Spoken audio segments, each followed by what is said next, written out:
Have you ever had a dream that seemed absolutely impossible until you did it? And then looking back, it seemed almost easy. Well, our guest today here at PitchZone, he did exactly that. And he did it in a big, big way. Hello, everybody, and welcome to PitchZone. My name is Claudio. I'm a presentation coach who loves to help entrepreneurs and executives present with confidence and passion. So let's bring in our guest for today. I've been waiting for this moment quite a bit. Satish Shenoy, hello and welcome to PitchZone. Thank you very much, Claudio. I'm so glad to be here. I've been looking forward to this day, so thank you. It is a tremendous pleasure having you because today's PitchZone is a little bit different than normally. Normally we have an entrepreneur, a founder, an executive come in, give a 3-minute pitch, and then we do a review of that pitch.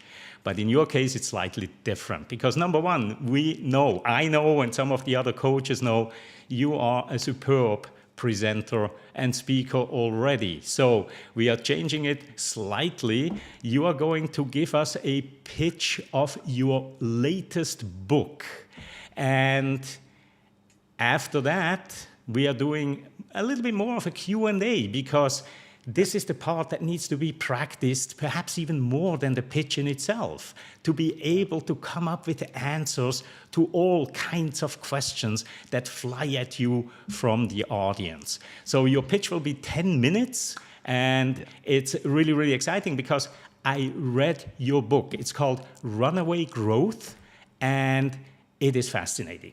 It is so fascinating how you're using the metaphor of running to draw the parallels into the business world and into our personal lives.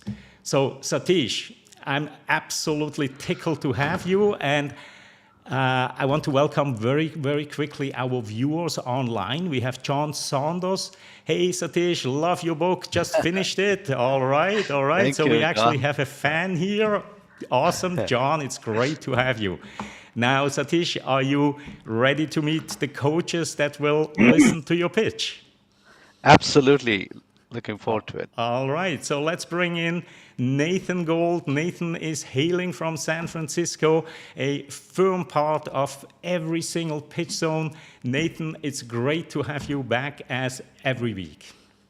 Thank you, and it's good to be back. I met Satish about 5 years ago, and I have been following his book creation from start to finish, so I'm very excited to see where he is today.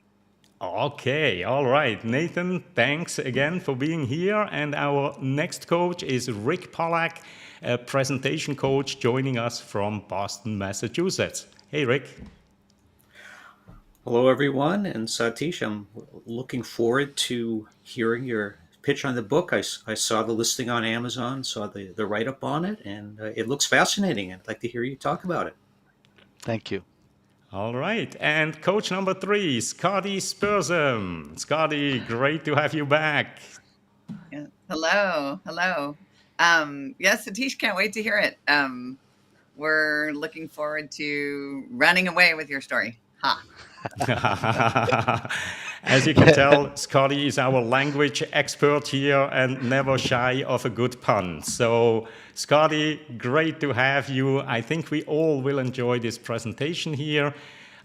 Before we dive in, let's say hello to 2 more viewers on YouTube. Stuart Pink, hello from Boston as well. Stuart, it's like always a great, great pleasure having you. And all the way from Thailand, Massimo Peroncelli is joining us. And in my pre-talk with Satish, I know he's a huge, huge fan of Thailand. So who knows, maybe one of these days he's going to come and visit us over here.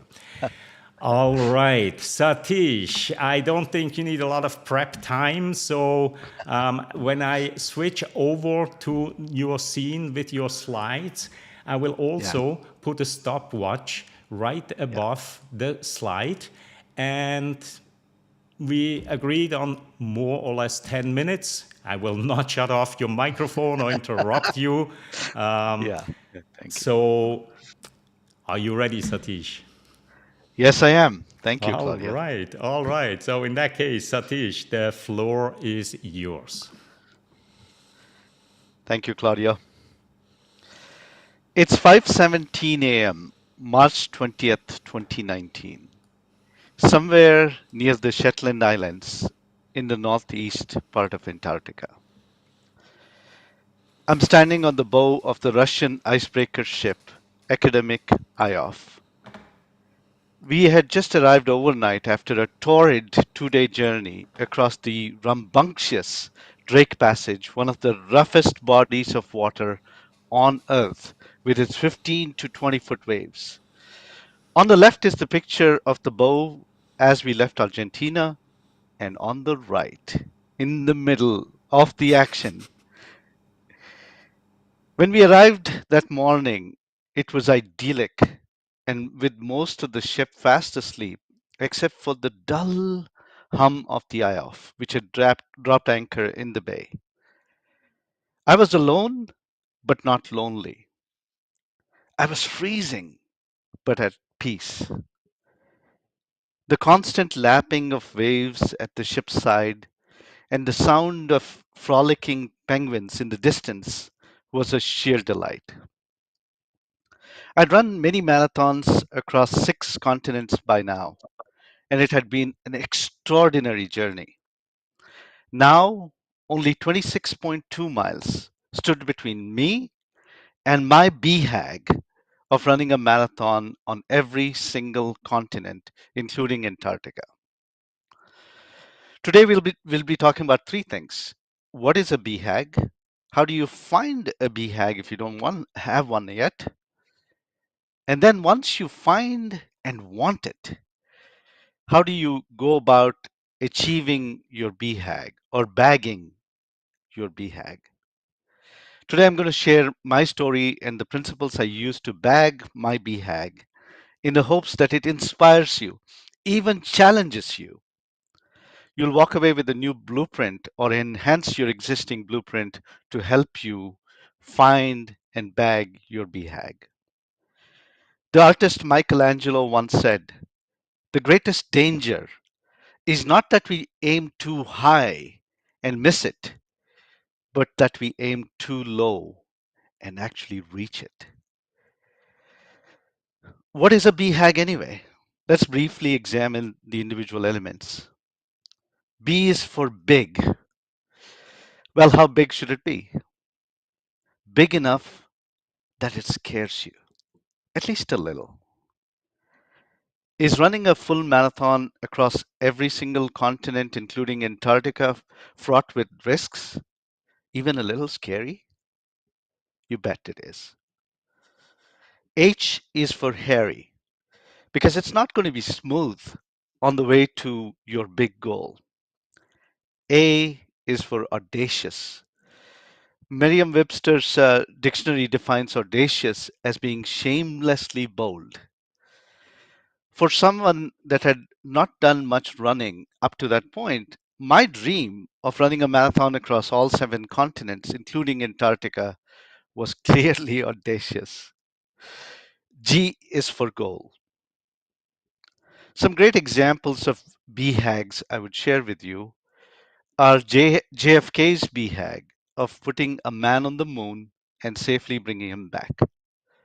Or take Bill Gates, who had the dream of putting a computer on every desk. Susan G. Komen wanted to cure cancer. And we know these 2 entrepreneurs, don't we? They wanted to launch one of the world's most successful companies. The question is, what is your BHAG? Do you have one? Maybe it is to launch a new company. Maybe it is to do a business in a new country. Maybe it is to accomplish something personal, like it was in my case.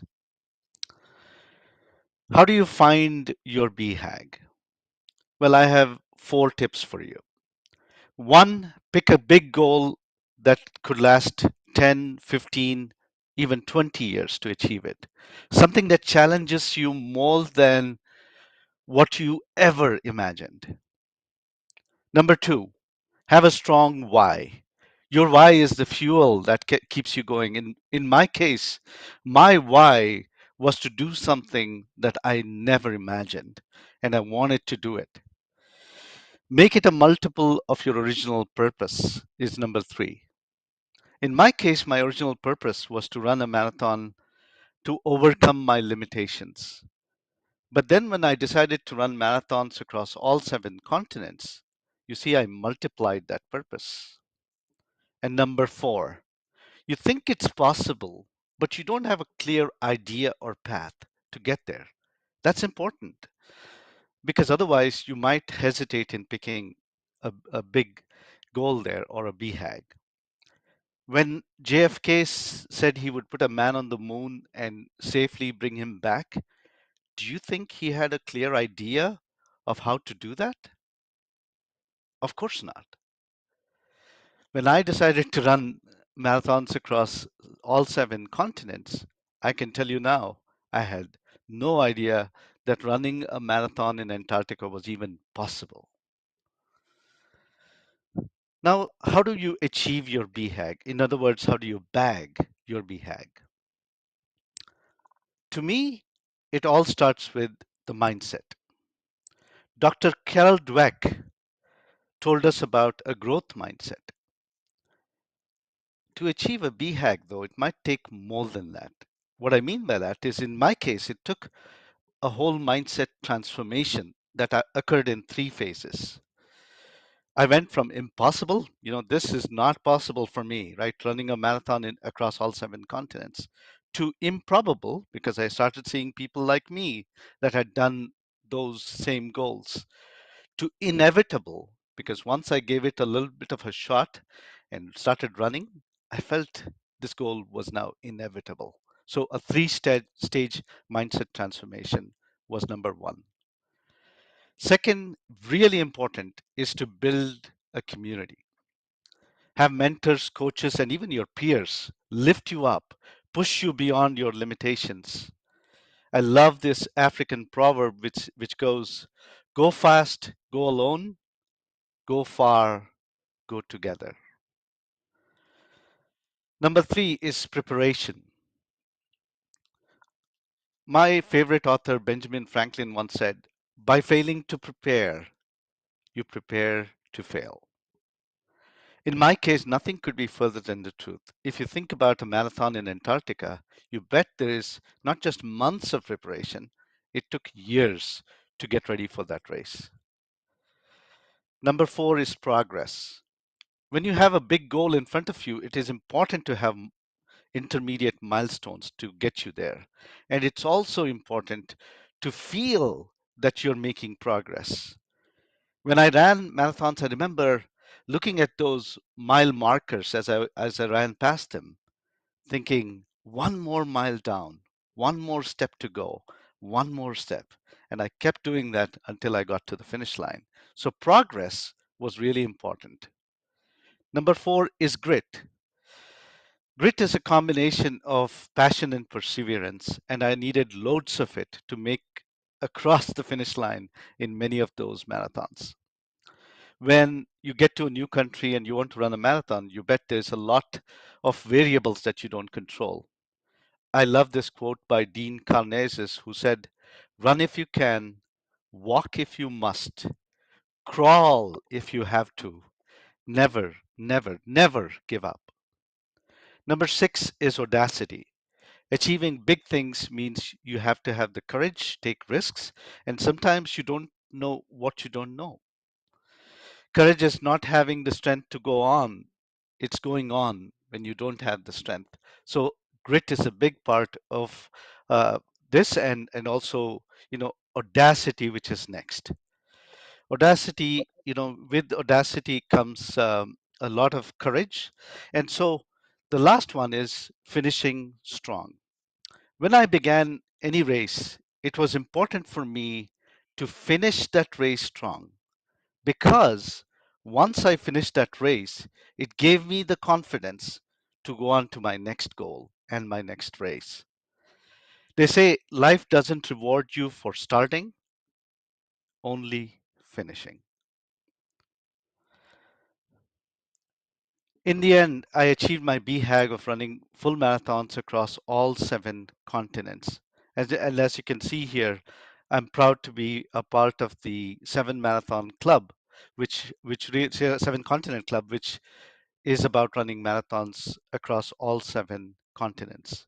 To sum this up, the great actor Christopher Reeve once said, "So many of our dreams first seem impossible, then they seem improbable, and then when we summon the will, they soon become inevitable." Getting to Antarctica to finish running marathons across all 7 continents was my BHAG. What is yours? And how can I help you achieve your BHAG? Because now it's your turn. So, if you want to learn more about my story, as well as the stories, the lessons, the frameworks, the quotes from the many heroes that inspired me, you don't have to go to the ends of the earth to find out. You can just go to the nearest bookstore or the nearest keyboard to grab a copy of my book, Runaway Growth. Thank you very much. And back to you, Claudio.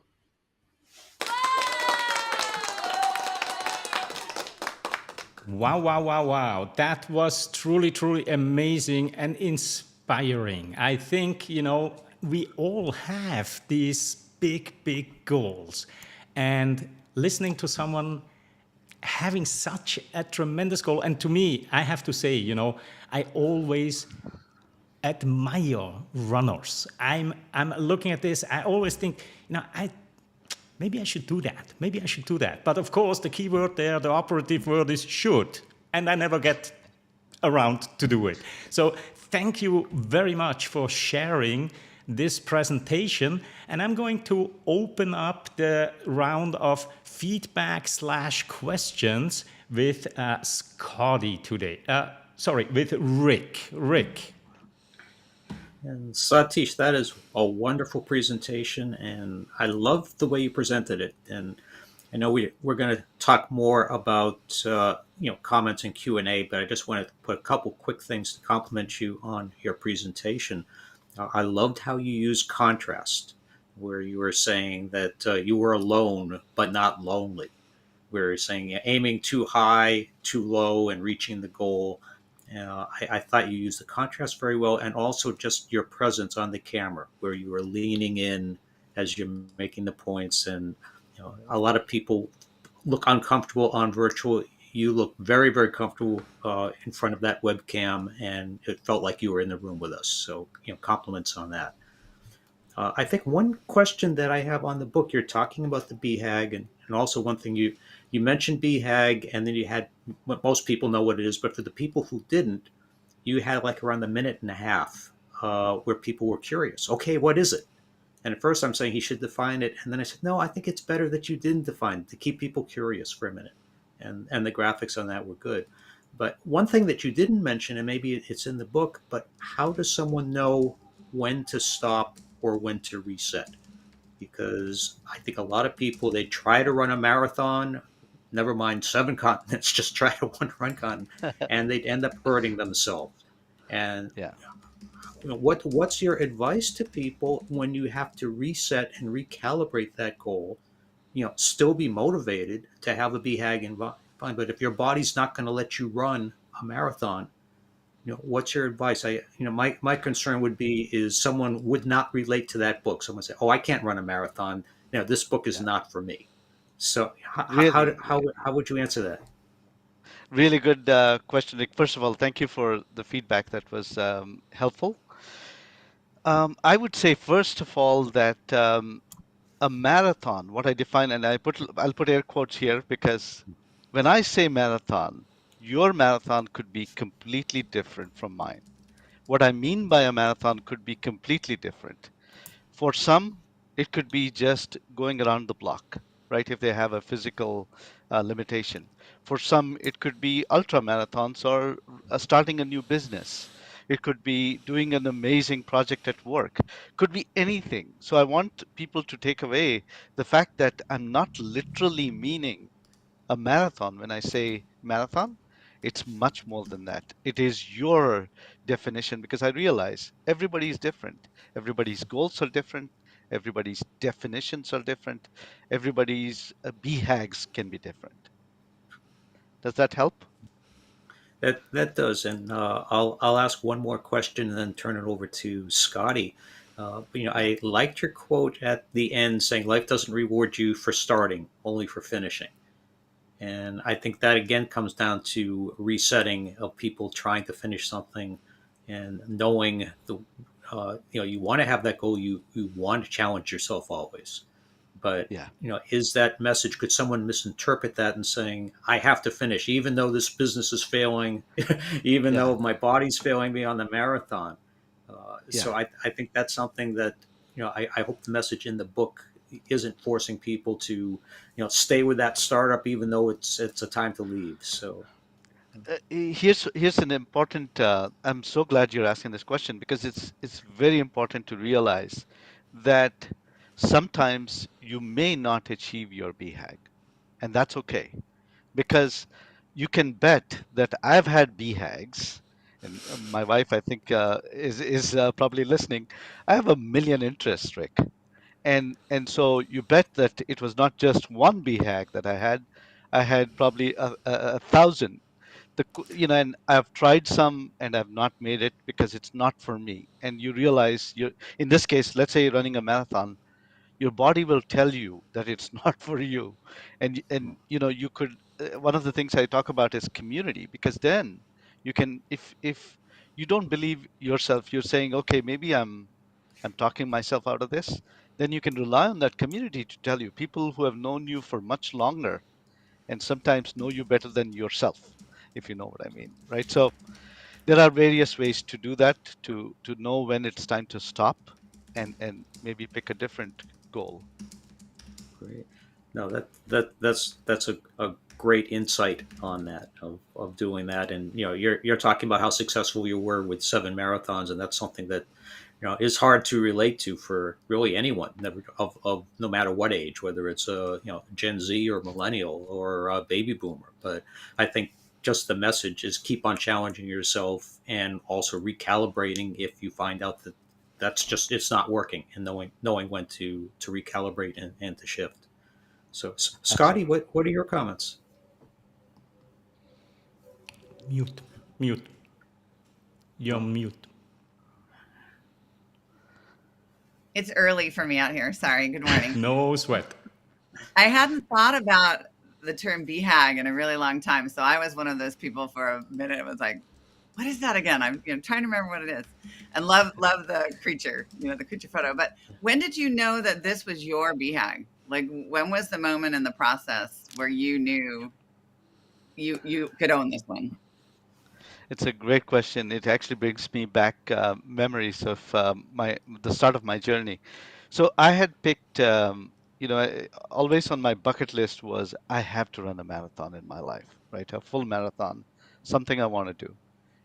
Then one day, I think it was somebody shared an article with me, or I somehow came across an article about this lady who had run 7 marathons across 7 continents in 7 days.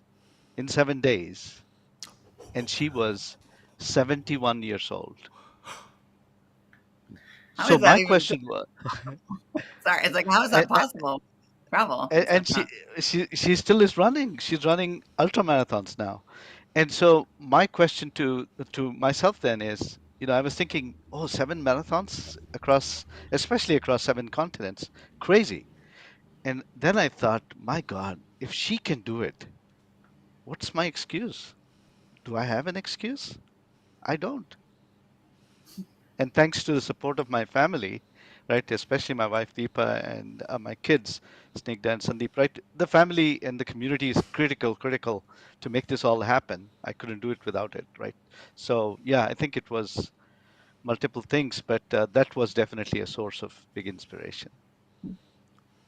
Great, thanks. Satish, I remember you sharing a story with me that I really want you to share with the audience because it's perfect in terms of the need for community and the need to question, should I stop or should I keep going, whether it's a marathon, a business, or any of those? Do you remember that story where you were running along and Yeah. you were about One to more give step. up? Share that, Yeah. please. Yeah, definitely. It's one of my favorite moments in that journey. It was my first full marathon, the San Francisco Marathon. And when you run a race like a marathon, you feel like you're on the top of the world. When you start, you feel like you can do anything. And so you start running and run hard. So I'm getting to mile 18 and I start feeling this little cramp on the left leg.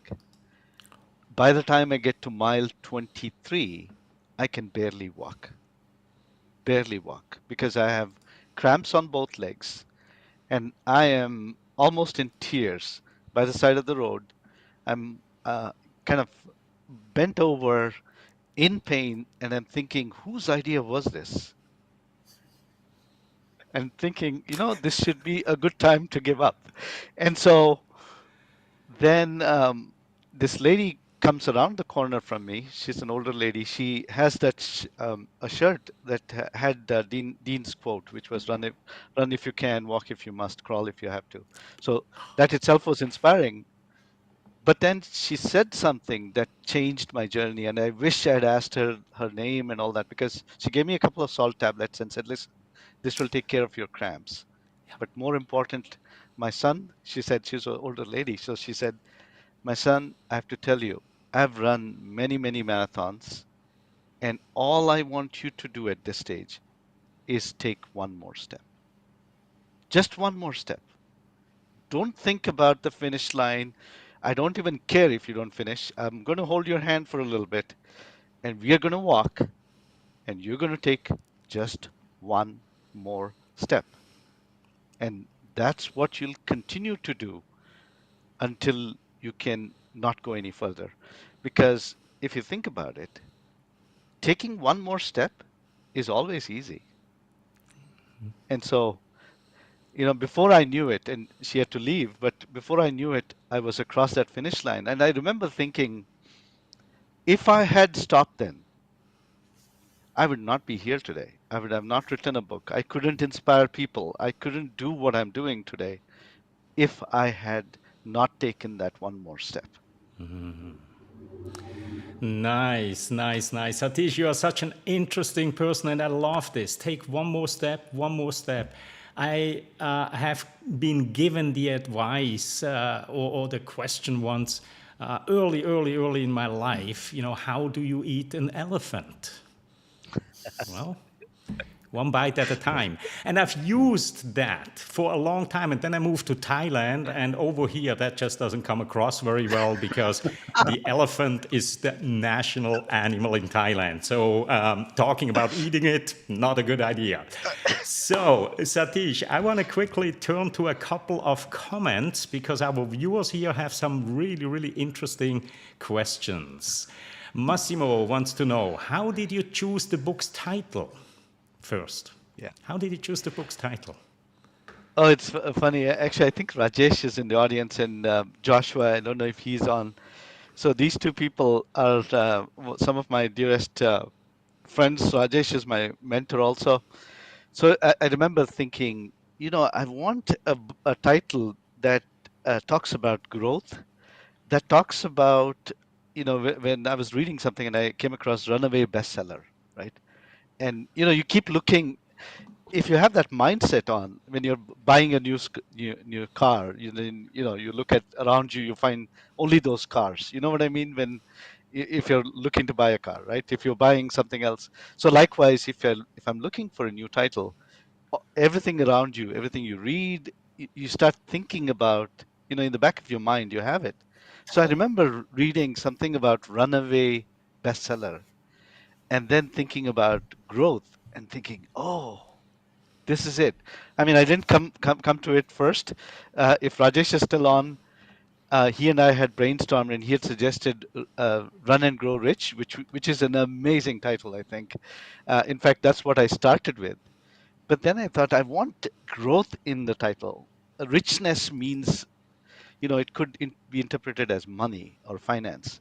And so I thought growth is where I want to go. And actually, Rajesh helped me. He brainstormed with me, and he said, this is an even better title, and I think you should embrace it. And there it was. Okay, wow, very cool. And Stuart wants to know, well, first of all, fascinating presentation, well done. And you and Stuart have one thing in common, Toastmasters. And Stuart is actually the third runner or the second runner up at the World Championship of Public Speaking. So he made I it remember. all the way onto the podium out of, how many people Amazing. compete. So, Stuart's question, what was the Antarctica Marathon like? How hard was it? How different was it to the other six? Yeah, I think Stuart. First of all, congratulations. It's probably even harder to do what you did compared to running a marathon, given it's a more of an individual sport rather than competing against 15,000 or 25,000 people that you had to do to get to the main stage. So congratulations, Stuart. The one, I think the physical part was not that difficult in the marathon. I've run more difficult races, I have to say. Two things that were hard. One was, getting it in your mind that you're running in Antarctica. That freaks out people. I saw people getting really freaked out. People who have done amazing things get really unsettled just because they were running a marathon in Antarctica. And two, adaptability. Because here's what happened. The night before the race, the captain of the ship comes on at dinner. He says, I have good news and bad news. Good news is the weather is going to be better tomorrow than it has been today because there's no way to predict the weather and it can change like that in Antarctica.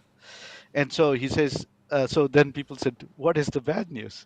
He said, well, we've had to shorten the trail, which means now you will have 3,000 foot of um, gain and both uphill and downhill. So when you shorten the trail, it means you have to go back and forth much more, but also means we got the bad part of the trail, if you will. So, you had to go up and down about 3,000 feet up and 3,000 feet down. So it was about 31 degrees when we ran. So that's, believe it or not, that's summer in Antarctica. And then it was a beautiful day. What we heard then was it was one of the best days throughout that year. Now, here's what's the tricky part. When you get warmth like that in Antarctica, the ground becomes a sticky, muddy mess. So while you have good weather, you have what seems like quicksand to run through. And so, in fact, on that day, I remember in the very first round, I actually lost my shoe in the quicksand. And at that point, I thought, what am I going to do? I don't even have my second shoe with me. It's in the ship, and the ship is parked, way in the distance. At that point, I decided I would put that shoe back on, full of mud, and keep running, even though I had covered barely a mile in my race. And so, these are, adaptability is critical. Getting the place was beautiful. It was an amazing feeling, covering every mile, and everybody was high-fiving each other. It was simply an incredible feeling. It's a once in a lifetime kind of experience, I would say. Wow, wow. And here we have another question from Stuart. Do you recommend only one big, hairy, audacious goal at a time, or can you have more? If only one, how do you know you have the right one? And if only one, is there a time when you can recognize it's time to give up? Yeah, so there is multiple questions in this question, but I'll take it one at a time. First of all, I think one BHAG, it depends on you as a person. Are you better with multiple goals, multiple BHAGs? For me as a person, I like working on multiple things because it energizes me when I can kind of cross pollinate. The second one, how do you know you have the right one? So, by the way, the answer to the first one is everybody's different. If you are the kind of person that has to focus on one thing, then pick one BHAG and get it done. Second question, do you know you have the right, when do you know you have the right one? Or how do you know? Well, it's back to the strong why. Why are you doing it? If you know why you're doing it, the why is the fuel that'll carry you throughout your BHAG. And so that's the most critical part, right? I used to go for walks, long walks, 2 hours, 3 hours, when I started to pick my BHAG, because I wanted to make sure that my why was strong and that could see it through, right? And then when to give it up, I think I addressed this question a little earlier, but basically, if in the hearts of your heart that the why is not uh, relevant anymore, if mentors, coaches, peers, you consult them. That's why community is important. You ask them, and they say, listen, this was a good try for your BHAG, but maybe this is not for you. Maybe pick something else, right? So there are many ways to kind of diagnose that, but there are a couple of ways that I just shared. Hey, Satish, in the last few minutes that we have, I do want to just say one thing about your talk, which is that it's absolutely TED worthy, meaning if you want a new BHAG, go for the TEDx stage or maybe the TED stage. Thank you. Couldn't agree more. Couldn't agree more. And we still have a couple of minutes left on the clock, Satish. So I want to bring up another question that I skipped before on purpose, because this is more about the technicality of writing a book. And for many, many people, writing a book is a BHAG, a huge one, actually, right? So what if you couldn't find a publisher or couldn't self-publish? How important is it to share the message compared to do it just for yourself? And I assume Massimo means by to do it to, achieve your big, hairy, audacious goal. Yeah. So let me just clarify. So he's asking, would you do the BHAG for yourself, but not have to share it with others? Because, okay. I think so. I think so. Yeah. So, everybody's different again. But for me, when I achieved my goal, what I realized is, and this was during, right around the pandemic. And so there are a lot of people kind of struggling with, forget BHAG, getting through the day, right? They needed a source of inspiration. And so to me, that's one reason I started wanting to share this message, that never stop challenging yourself, take just one more step, because I felt my story, if you look at me, I don't look like a one of those elite runners. Far from it, right? I look like your next door Joe that is that is maybe runs once in a while, but I can run when I put my mind to it, right? So my point there is, if you can, if you are driven, if you're energized by sharing your message, right? And part of your goal is to inspire others so that the message gets there out there, and other people can benefit, which was a core part of why I wrote the book. And so if that's your goal, then I say do it. And by the way, if you don't find a publisher, and by the way, I had a great publishing house, which was New Degree Press. But if you don't find a publisher, I would say, or if you don't want to publish, I would say there are so many ways to share your message now, right? There is, places like Medium and YouTube, and coming on platforms like this one, where you can share your message, and that's how I would do it. If you don't have, not everybody has to write a book. I don't think we need to. There are so many different ways to share your message. And Satish, and I know you have an answer for this, but what's your BHAG now? Nathan mentioned a suggestion, but my feeling is you already have one. So in the next minute that we have left here, tell us about, is it going to be another book? What is it? What's your BHAG now? Writing another book, by the way, people ask me, was it harder to write a book and then run the marathon? And I say always that it was harder to write the book. It was harder than the marathon. But anyway, I was thinking about this the other day because somebody asked me that question. I'd love my book to get to, or my message to get to 1 million people in the next 10 years, right? And so that's my goal, to get this message out and impact many more people. Maybe, my goal is 1 million people. We'll see how close I get to that goal. Wow, wow, wow. Satish, you are truly a fascinating individual. It is such an honor to have you here today. Unfortunately, we are getting to the very end of our program today. Before I wrap this up, though, I want to bring up one comment from KR that I think really sums up what we just saw here today. It's an arrow straight from the heart and to the perfect point. Very inspiring. And I believe, Satish, wherever you go, you will hear the same feedback. Inspiring.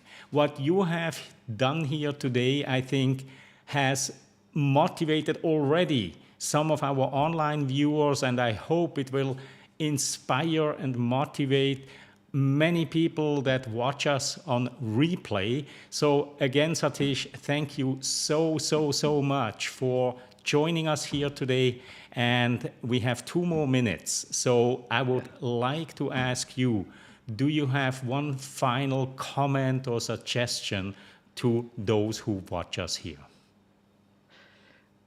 I think Scottie she put her hands up, so I'm going to give her a quick minute. And Oh, then, very good. You are more attentive than I am. This will probably go to maybe something you may say, but can your BHAG be never ending also? I mean, it seems like it's absolutely. You constantly challenge yourselves and be in it. So. Absolutely, right. If I think of, when you said that, whose image came into my mind first? Mother Teresa. Mm-hmm. Reason being, I think she had a BHAG.